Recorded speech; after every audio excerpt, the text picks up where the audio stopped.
بسم اللہ الرحمن الرحیم۔ السلام علیکم دوستوں، اپنی نیکسٹ ویڈیو کے ساتھ آپ کو ویلکم کرتا ہوں اپنے اس چینل میں۔ امید ہے آپ سب خیریت سے ہوں گے۔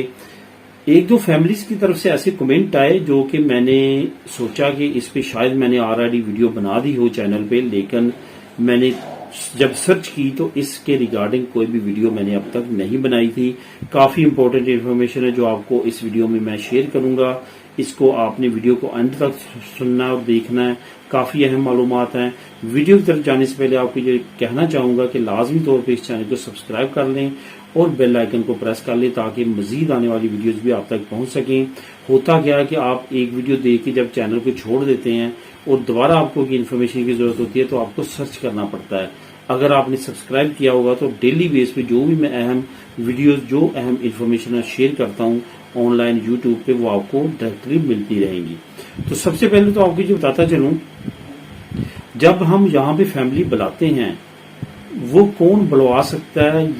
اب اکثریت کیا ہے کہ اکثریت خامد جو ہے وہ اپنی فیملی کو بلاتے ہیں، اپنی وائف کو، اپنے بچوں کو، لیکن یہ ضروری نہیں ہے۔ بہت ساری لیڈیز بھی، بیویاں بھی ہیں جو وائف جو ہیں وہ آلریڈی یہاں پہ ہیں فیملیز کے ساتھ، اور جہاں پہ انہوں نے شادی کی ہے پاکستانی خامد کے ساتھ، تو وہ بھی اپنے خامد کو جہاں پہ بلوا سکتی ہیں، اور اس کا طریقہ کار بھی سیم لائک اسی طرح جس طرح خامد اپنی بیوی کو بلاتا ہے۔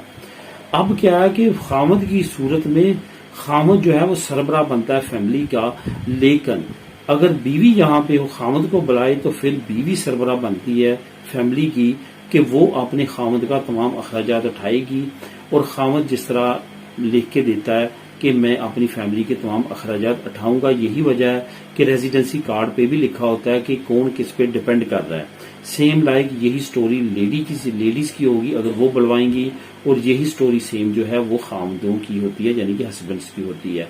یہاں تک تو آپ کو سمجھ آ چکی ہوگی۔ اب آگے کا سٹیپ آتا ہے، آپ کے خامد نے آپ کو بلایا، آپ اکیلے ہیں یا آپ کے بچے ہیں، یہاں پہ آپ کو انہوں نے پہلا کارڈ دلوایا، اس کے بعد کسی نہ کسی وجہ سے ان کی اپنی ریزیڈنسی جو ہے وہ اس میں مسئلہ بن گیا، وہ رینیو نہیں ہوئی، وہ خود زیادہ عرصہ باہر رہ آئے، یا ان پہ خدا نخواستہ کہ ایسا کیس ہو گیا کہ ان کی ریزیڈنسی جو ہے وہ کینسل کر دی گئی۔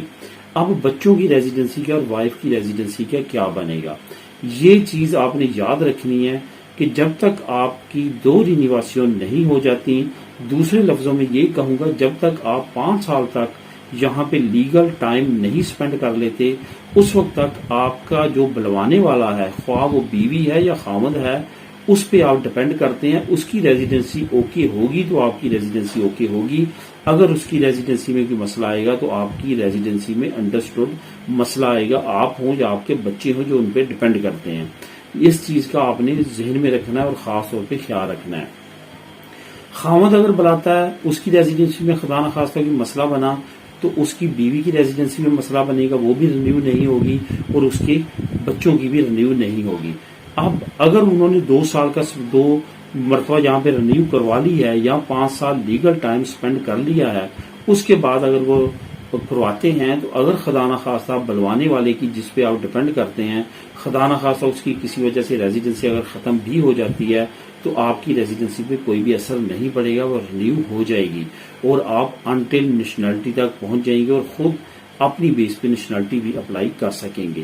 یہ تمام پروسیس ہے جس کے بارے میں کافی اہم کوشچننگ ہوئی تھی، کمنٹس آئے تھے، جس کا میں نے سوچا کہ آپ لوگوں کے ساتھ اس مسئلے پہ لازمی طور پہ بات کروں تاکہ آپ کو اس کے بارے میں انفارمیشن ہو۔ ملیں گے نیکسٹ ویڈیو میں نئی انفارمیشن، نئی نیوز کے ساتھ۔ اللہ حافظ۔